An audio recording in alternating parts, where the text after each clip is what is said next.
the midterm election debate. There's a crackling partisan divide here in Washington.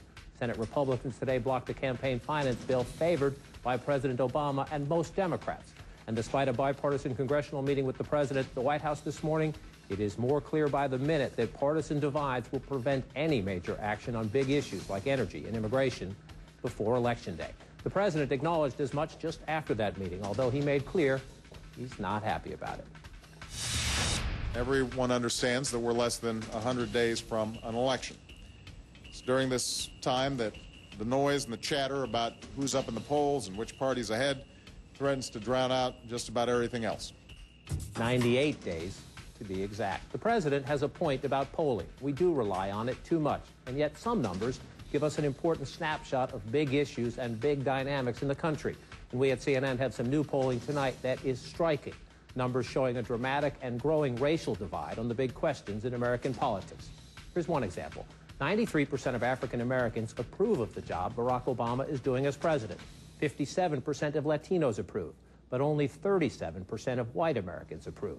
Ask about the president's handling of specific issues like the economy, health care, and immigration, and again, the racial divide is huge, and noteworthy that it is bigger than it was a year ago. So what causes it? What does it mean for the agenda here in Washington and the elections come November?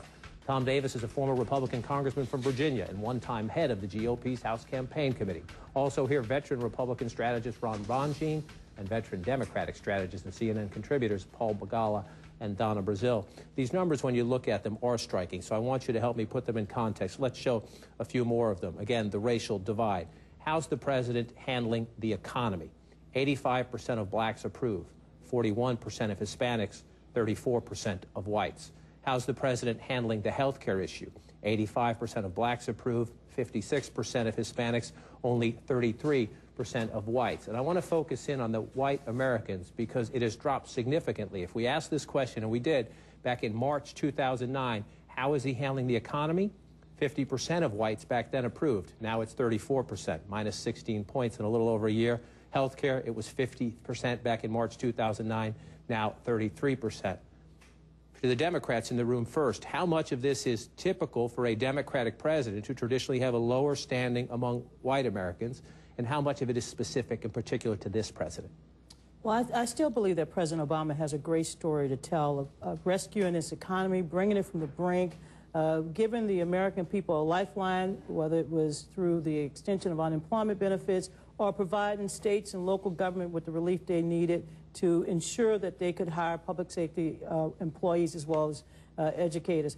The truth is, John, is that the president and the Democrats have done a lousy job in marketing what they have achieved. And I think once everyone in America understands what the president and the Democrats have been able to achieve over the last 15 months, they will come around and support the president. Has he dropped 16 points among white Americans on the economy because of a marketing problem or because they don't like what they're getting? Well, I think it's a timing problem. In other words, they haven't seen the results yet. The president, I thought, had a wonderful metaphor, as kind of a small-town guy myself. He said, it's like if you came out to a farmer's field not long after the seeds have been planted and said, where's the corn? Where's the corn? Well, the corn's not here yet. And I think the president was resonant and right when he said, Democrats believe, I certainly do, that this economic policy is going to work. It's going to bring some growth, but it hasn't happened yet. The problem is the timing of the election, as you point out, is 98 days away. You're not going to have a lot of corn to harvest between now and then. And it's when he moves the needle on jobs that he'll move the needle, particularly, you know, with whites on the approval. But no one expects that needle to move between now and Election Day. Congressman Davis, to you first. As someone who has watched these numbers and mapped them out across the country and how to win House races, when the president's standing is that different among African Americans and white Americans, Latinos tend to be in the middle and float a little bit more. How does that play out in a midterm election climate where your most reliable voters are older Americans who are disproportionately white? Well, two things. Number one, Democrats can try to get their black vote out, and they're going to have to make a major effort to do that at this point. Traditionally, they don't show up in the midterms. But more importantly, most of these swing races are going to be in white districts. They don't have large numbers of minorities. That's the battleground for control of the House, and that's bad news for Democrats right now. And what are the policy issues that you see driving these numbers? Well, jobs is the number one issue. I mean, you know, the Obama administration's been talking about the stimulus package, but it really hasn't had quite an effect. Paul was saying, where's the corn? Well, the corn isn't there because Republicans and mostly independents agree that they haven't planted the right seeds for it to grow.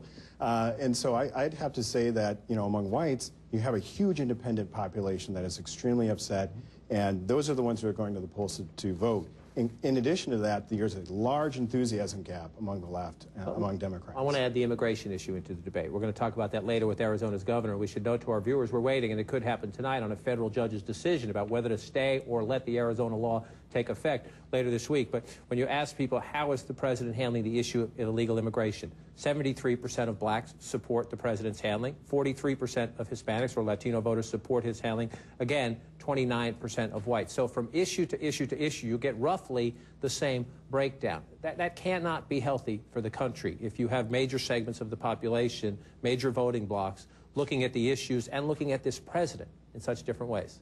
We have policy differences. That doesn't necessarily lead to a racial divide. It just says that we have policy differences. I think most Americans would agree that the immigration system is broken and that the federal government, meaning Congress and the Obama administration, should work to try to secure the border and to figure out how do we bring the 12 million or so people, undocumented people, out of the shadows. Look, we can color everything with race. I think the bottom line on all this racial stuff is green. People want jobs, they want health care, and they want to be able to stay in their homes.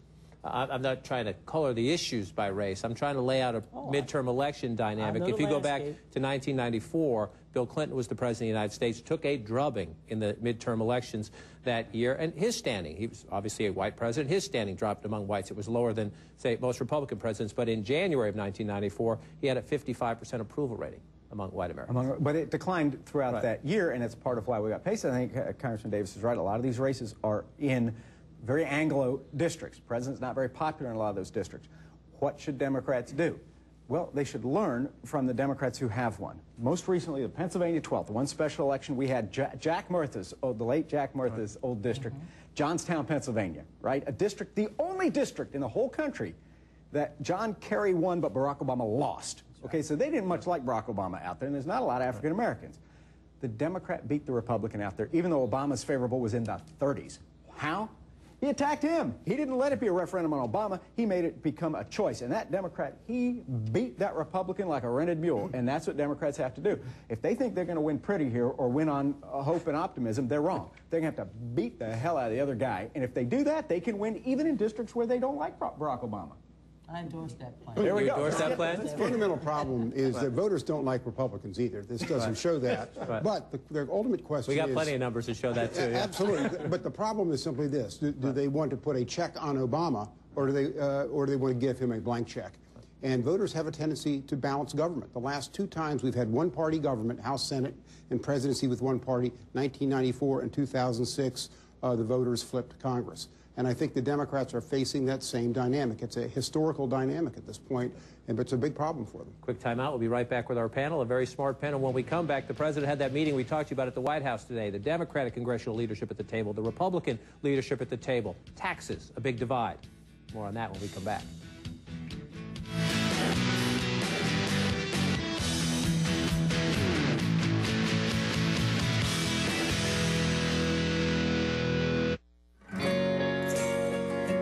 It can happen anytime, when you least expect it. A regular moment can become romantic. And when it does, men with erectile dysfunction can be more confident in their ability to be ready with